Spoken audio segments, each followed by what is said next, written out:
उमर साहब, कहानियों का एक रुख अखलाकी पहलू भी है, तरबियती पहलू भी है।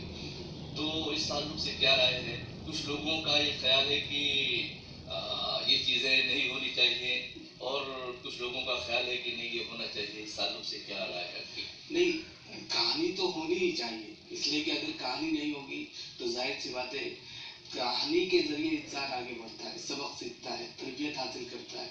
समाज के अंदर जो फैली हुई बुराई है उनको अच्छाइयों से तब्दील किया जा सकता है। इसके ताल्लुक से बहुत से राइटरों ने काम किया है, और यही तरक्की पसंद तहरीक का भी यही था कि जिसके अंदर आज़ादी फ़िक्र हो, तफक्कुर हो, और पूरे तौर पर अपनी बात कहने का जज्बा हो। तो ये चीज़ जो है, अफसाना और कहानी जब होती है और उसके ज़रिए से जो है, कह लीजिए छोटे बच्चों को या बड़ों को कोई सबक सिखाना होता है, तो कभी ऐसी कहानी लिखी जाती है कि जिसके ज़रिए से जो है वो ऊपर तक बात कही जाती है।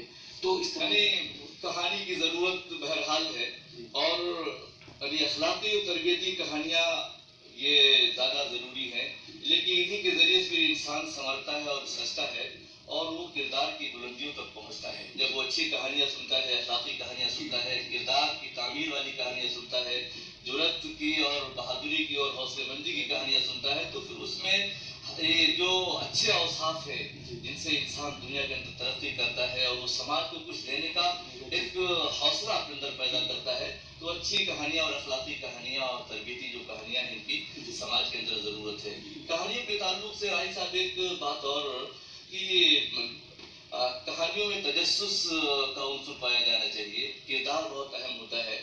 इसी तरह उसमें एक हकीकत पसंदी का जो पहलू है, जैसे बहुत से लोग कहते हैं कि वो